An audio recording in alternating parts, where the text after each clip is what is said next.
pessoal, tudo bem com vocês? A gente tá no penúltimo vídeo, né, do nosso curso, né? Aí hoje eu achei importante trazer um pouquinho para vocês sobre os períodos da literatura brasileira, né? Um pouquinho lá do começo da literatura, né? Nos primeiros anos, como se deu, né, a literatura. Então a gente vai ver um pouquinho a respeito disso, né? Como foi que começou, né? Lá nos nossos, em ano de 1500, 1600, por aí, né? Dar uma pincelada sobre isso que eu acho que é bem interessante, né? A gente conhecer a história, né? Para a gente até mesmo dar um pouquinho mais de importância, né? Para uma coisa que hoje em dia passa despercebido, né? A gente lida com isso o tempo todo, o dia inteiro, e a gente nem ao menos se dá conta, né? Até uma simples mensagem de WhatsApp, hoje em dia, né, que tu vai ali, né, digita ou faz até um áudio, a importância que tem, né, as letras, as palavras, a escrita, e como já foi uma coisa conquistada há muito tempo, a gente não dá aquele valor, né, que como hoje a gente vai ver um pouco do início da história, que como a gente tem que valorizar, né, esse desenvolvimento que a gente teve, né, que a gente conquistou, né. Então vamos ver um pouquinho dos períodos da literatura brasileira, ok? A literatura brasileira tem a sua história dividida, tá? Em duas grandes eras, que acompanham a evolução política e econômica do país, onde a gente tem a era colonial, né, e a era nacional, separadas por um período de transição, né, que corresponde à emancipação política do Brasil. Essas duas eras, elas apresentam subdivisões chamadas escolas literárias ou até mesmo estilos de época, né?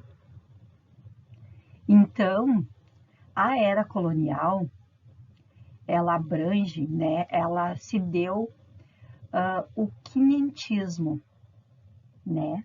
Que de 1500, né, ano do descobrimento, a 1601, o seiscentismo ou o barroco, né?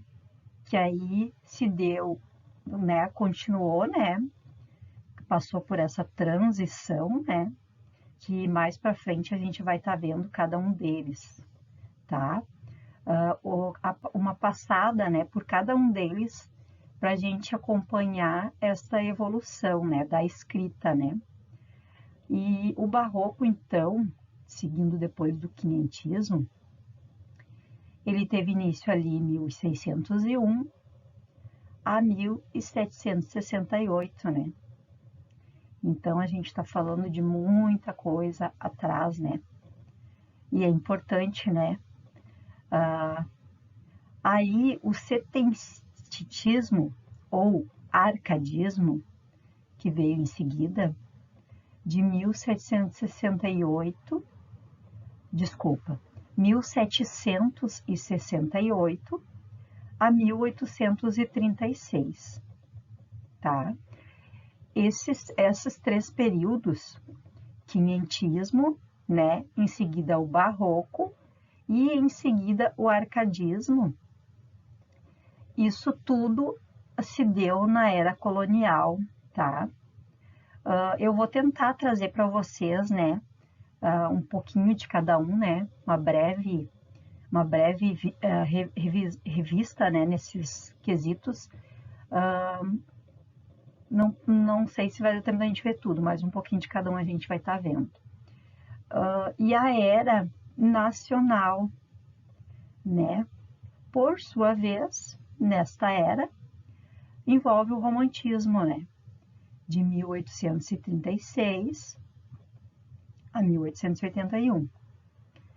E em seguida, o realismo, né? Ou naturalismo, e o parnasianismo, de 1881 a 1893. Nesta era que a gente está falando, o nacional, a coisa já evoluiu, né, mais ainda, né? Aí na sequência a gente tem o simbolismo, né, que vai de 1893 a 1922. O pré-estudo, né, o pré-modernismo.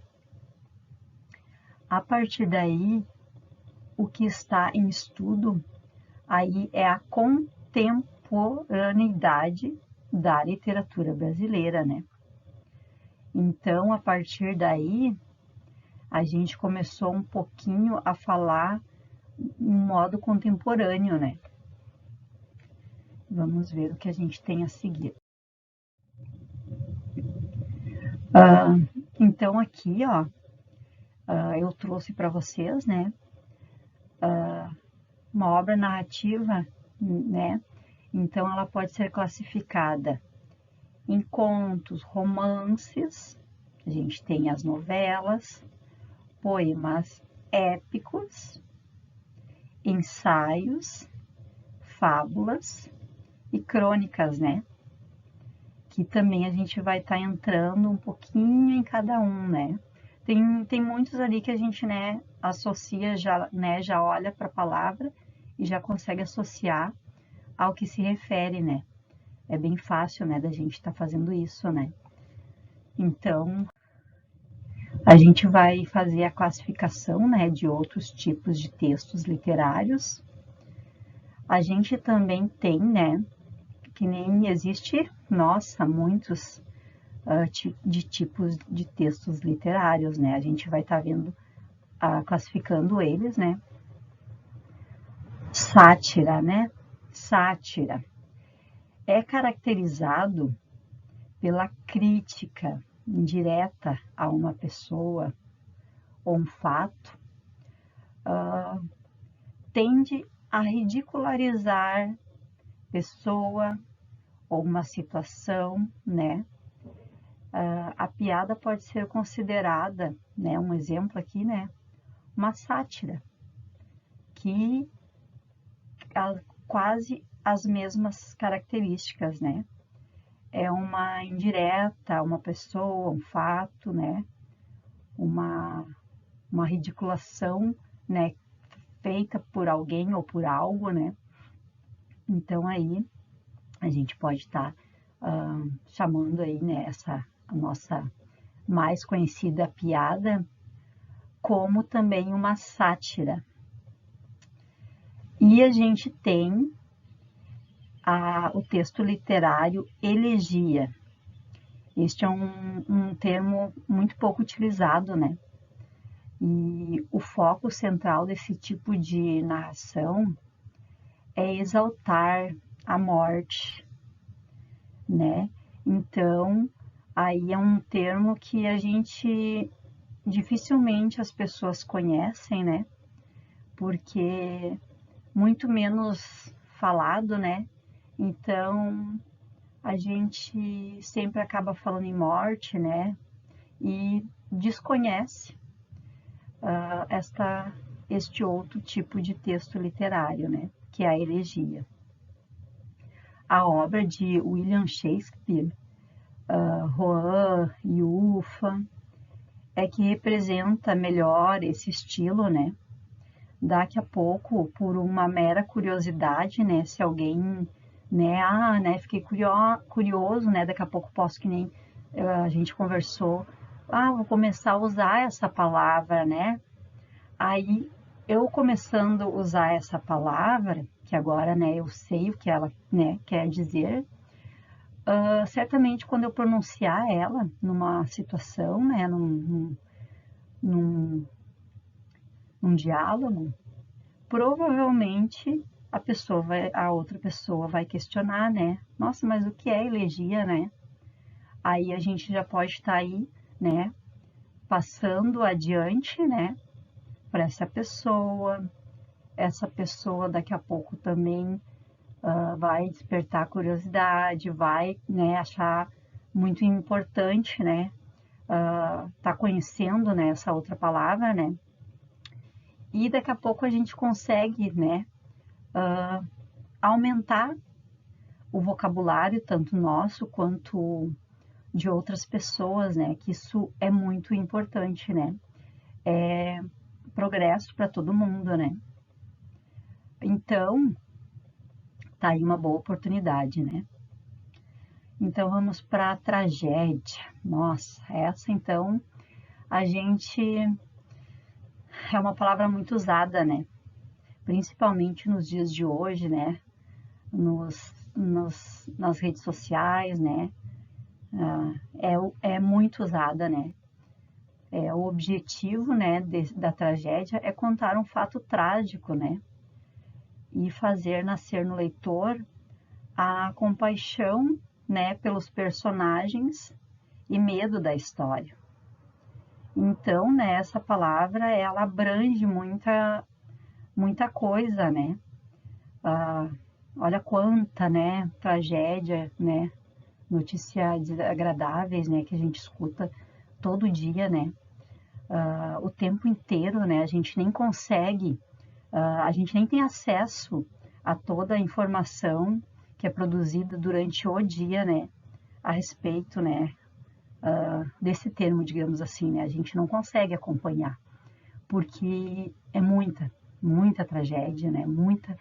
É excessivamente desgastante, até mesmo se a gente fosse querer acompanhar, né, essas tragédias, isso não nos agrega a, a nada bom, né? Claro, a gente vai ali, né, se penalizar, né, ter a compaixão, né, pelas pessoas que estão envolvidas, mas isso, claro, vai fazer a gente pensar, né? Vai orientar a gente diante de muitas coisas, mas não sei, né? Cada um, né, reage de uma maneira. Eu nem gosto, né, de escutar essa palavra, porque, eu fico triste, aí tu já vai lá, já busca uma outra coisa e, né, não é legal, né? O que é legal mesmo é a comédia que a gente vai ver aqui, né? Olha, já até abriu um sorriso, né? Comédia, né? Uma palavra forte, né? Uma palavra que, nossa, já diz tudo, né? Com o objetivo de divertir, né? Então, nossa, que bom seria, né? Se a gente pudesse, né? Daqui a pouco de um modo, né? Se a vida fosse uma comédia, que não, daqui a pouco não deixa de ser, né? Então, né, uma palavra com o objetivo de divertir, né? Fantástico, né? Um bom sorriso, uma risada bem gostosa, desde ali uma piada inocente contada ali por uma criança, né? Até mesmo uma apresentação de um teatro, de uma peça, de um filme, né, de um filme bom, de comédia. Então, meu Deus, é infinito, né? Infinito esse esse termo, né, que nos traz muita coisa boa, que ao contrário da tragédia, né, ele nos traz coisas boas, né? Isso reflete, né? A palavra reflete muito, né? A diversão, né? A sorriso, a felicidade, a alegria, bem-estar. Nossa, é uma palavra que só tem objetivos bons, gostoso de sentir, sabe? E que bom se a gente conseguisse no dia a dia tá pronunciando, tá vivendo muito mais comédia, né, do que tragédia, né? Então, vamos aí fazer, né, diante dessa pandemia também, né, uma coisa leva a outra, né? Onde a gente tá todo mundo desgastado, né? Um pouco desmotivado, muito estressado, né? A gente tá precisando tanto, né? De coisas boas, se divertir, dar boas risadas. Por mais que eu sei que é difícil, é um período bem delicado, onde que a gente não pode estar saindo, né? Não pode estar se encontrando com as pessoas com que a gente gosta, não pode estar, né? Fazendo grandes confraternizações, participando de eventos, né?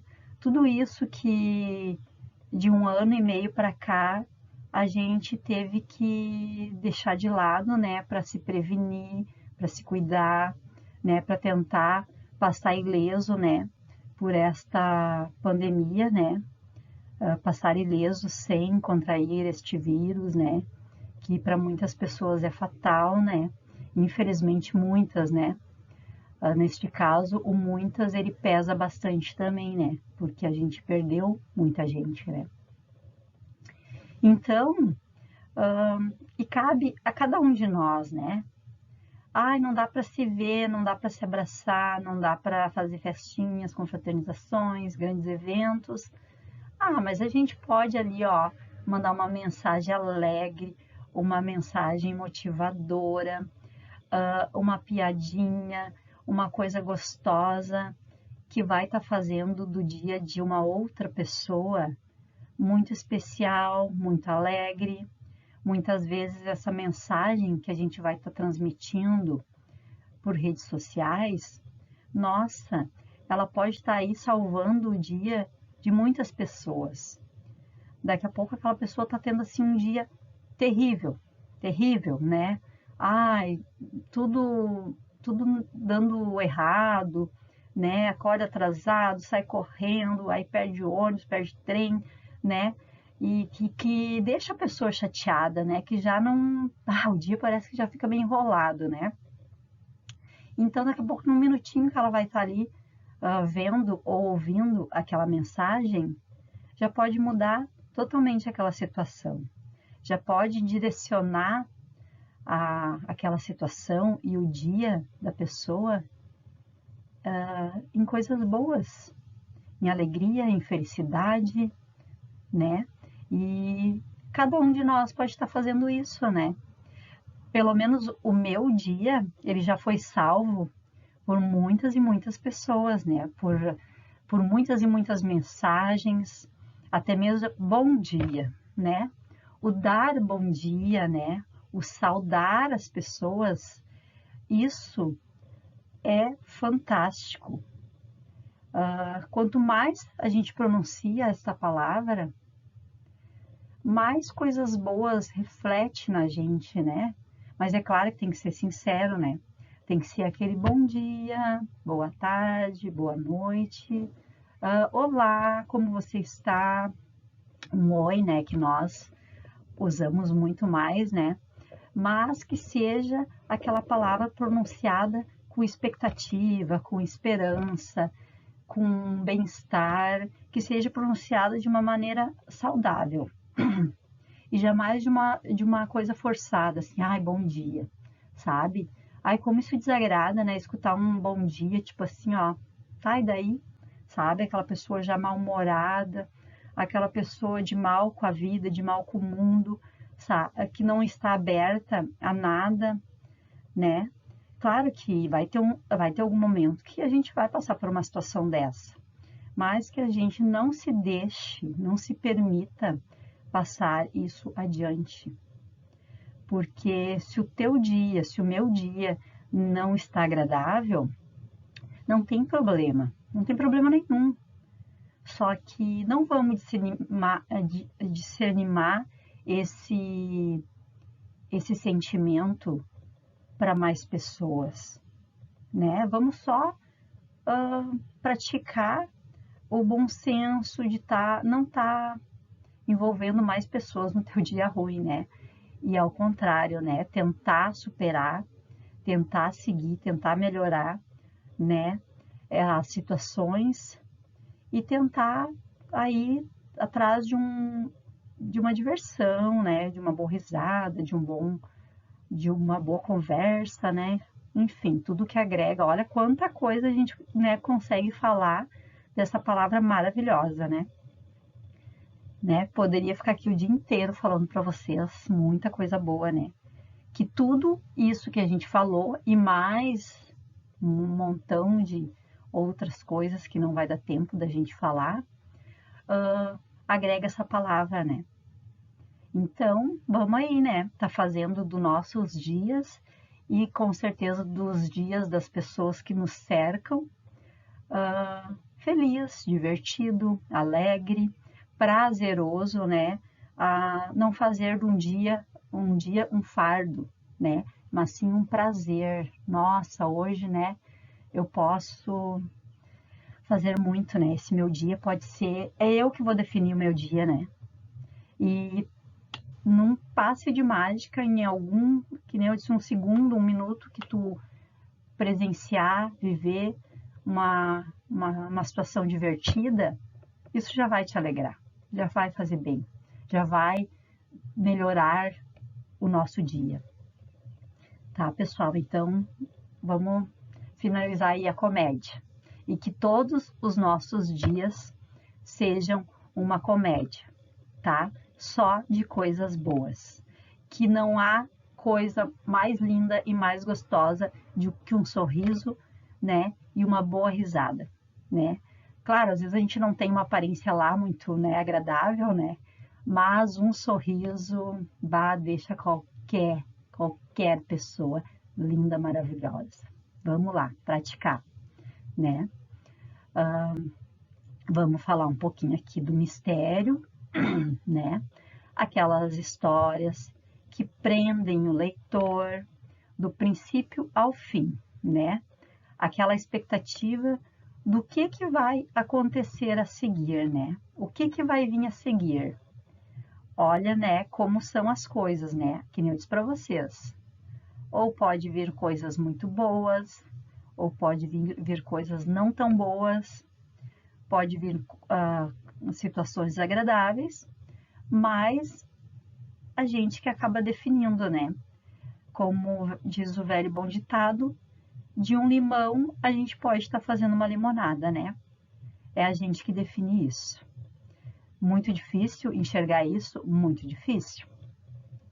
Mas eu espero que isso fique, que vocês possam pensar muito a respeito, né?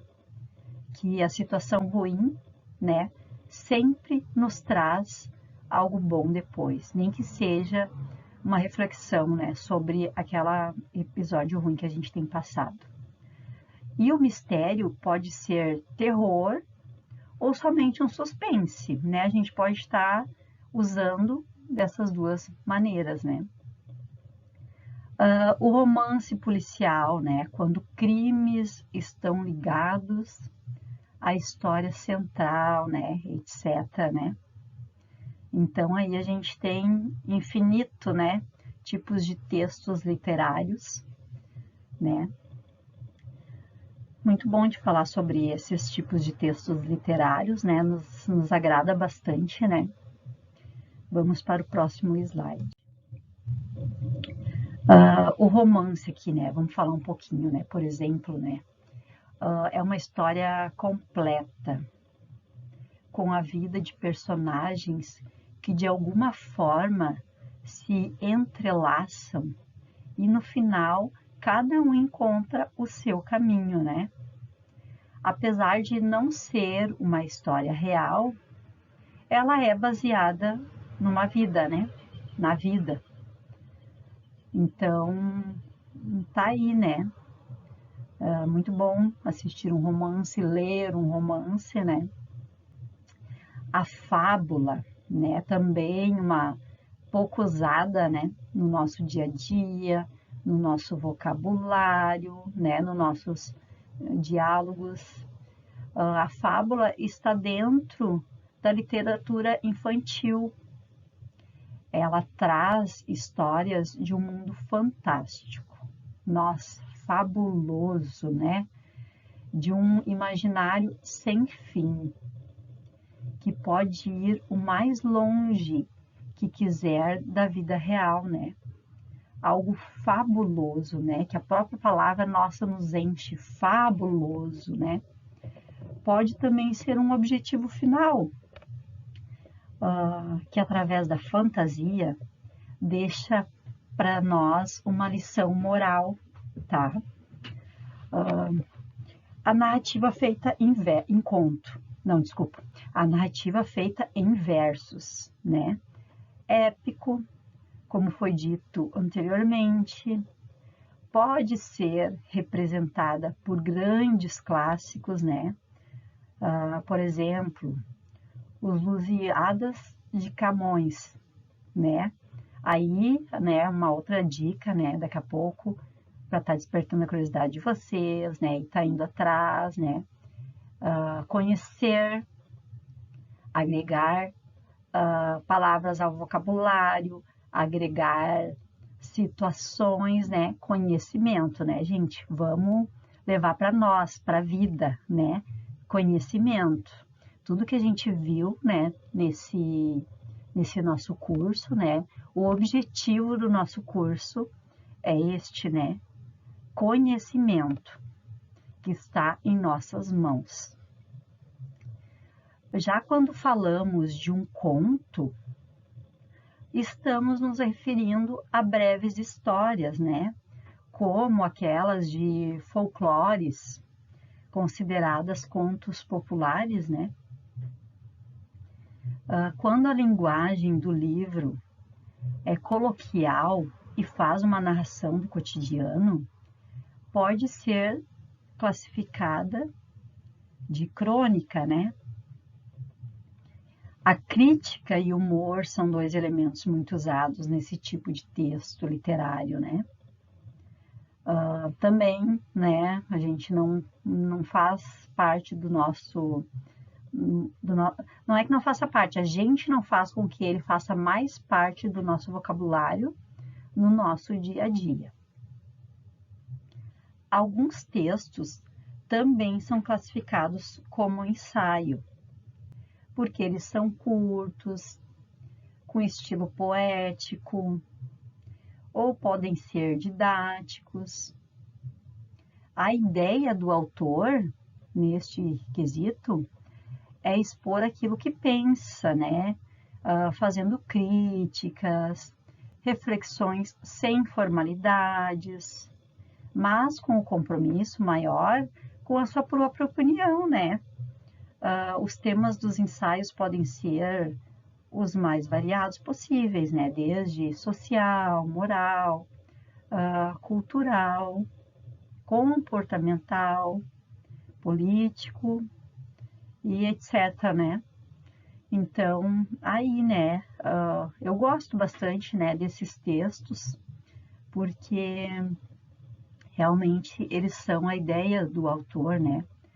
A opinião, né, pessoal, né, que todos temos e todos possam também estar aí, né, fazendo da sua opinião reflexões positivas, né, para as pessoas, né, estarem ali, né, mas é verdade, se for visto por esse lado, né, tá aí envolvendo aquela questão, né?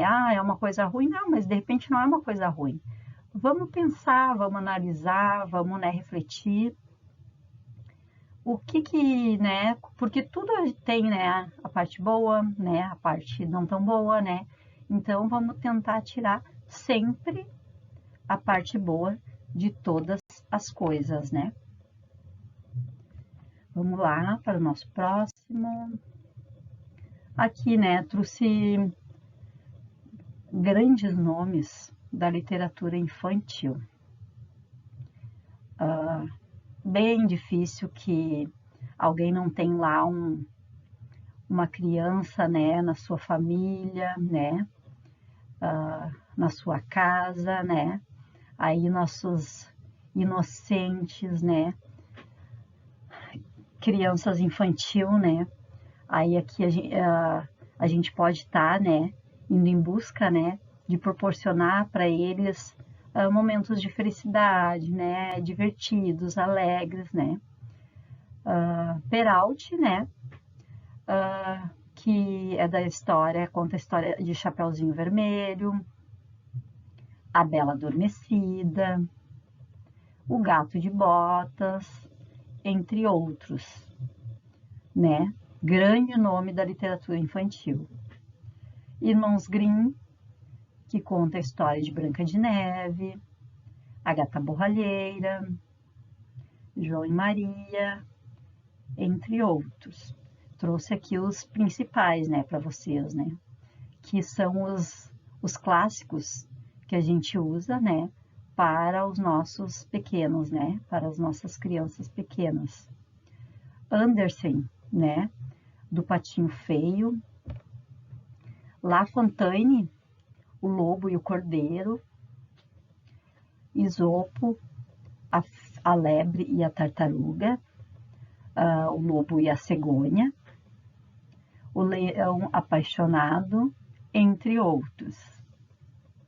No Brasil, nós temos o Carlos Jensen, que ele é contos seletos das 1001 Noites, tá? Temos também no Brasil Figueiredo Pimentel, contos da Carochinha, né? Quem nunca, né? Escutou, leu, né? Esses livros, né? Monteiro Lobato, né? O mais importante brasileiro. E ainda Coelho Neto, Olavo Bilac e Tales de Andrade, né? Então aí, ó,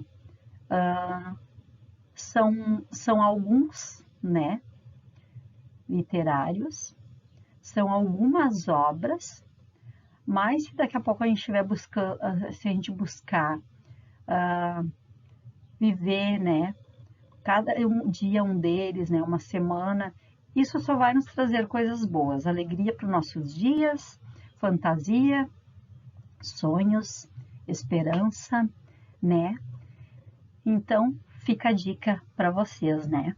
Bora lá, né? Porque a gente sempre deve de ter a nossa parte criança, né? Nada nos impede aí, né? Tão bom, né, ser criança. Então, vamos lá, simbora. Aqui, né, continuando, né, mais alguns nomes para vocês. Castro Alves, né, poesia, transição entre o romantismo e o parnasianismo. Aloysio de Azevedo, que escreveu grandes romances como Cortiço, muito famoso, né? Carlos Drummond de Andrade, poemas e contos. Cecília Meirelles, poesias e poemas. José de Alencar, com o livro Guarani e Iracema, são dois grandes livros da sua obra. Machado de Assis, né, que a gente escuta muito, romance e contos. Manuel Bandeira, um grande poeta. Mário de Andrade, escritor modernista brasileiro. Mário Quintana, né, poesias, literatura infantil, antologias. Monteiro Lobato, esse me recorda muito a minha infância. Literatura infantil, precursor do gênero no Brasil. Nossa, quanta coisa, né? Olha, cada coisinha que a gente vê abre várias janelas, né, de coisas que a gente pode estar aí adquirindo conhecimento. A sua grande obra, Sítio do Pica-Pau Amarelo, né? Como eu disse, minha infância, né, reflete minha infância, Sítio do Pica-Pau Amarelo. Cassimiro de Abreu, um grande poeta da literatura brasileira. Oswaldo de Andrade, com suas poesias, romances, ensaios, teatros e memórias, né? Fica a dica para vocês, vamos lá, Bora ir atrás de uma obra qualquer dessas que eu citei para vocês, ou que seja outra de gosto mais apropriado de vocês, de cada um, né? Que vocês possam estar aí inserindo no dia a dia um bom livro, né? Independente do gênero, independente da classificação. Vamos lá pôr em prática, né? Tem muita coisa boa para a gente viver, muita coisa boa para a gente reviver, né? Nos contos de fada, né? Então, seguindo, né? Aqui a gente encerra mais um vídeo. O nosso curso, ele está no final, tá, gente? Como eu falei para vocês no começo, meu estágio de 6 horas, né? Como eu não consegui fazer os vídeos muito longos, né? De 1 hora, que eu fui fazendo vídeos menores de aí 30 e poucos minutos. Aí ele teve que se estender um pouco, né? Eu tive que fazer mais vídeos, né? Mas acredito que foi muito válido. Acredito e quero ter passado para vocês assim, ó, só coisas boas, né? Que vocês, que desperte em cada um, tá? A esperança, né, de adquirir mais conhecimentos, tá? Muito obrigada. A gente tem mais um e aí no último a gente conversa um pouquinho mais, tá bom? Um bom dia a todos, com muita alegria, com muitas risadas, momentos divertidos para todos nós, tá? Que o dia de cada um de vocês seja leve e alegre, tá, pessoal? Beijo, beijo, fiquem com Deus, até o próximo.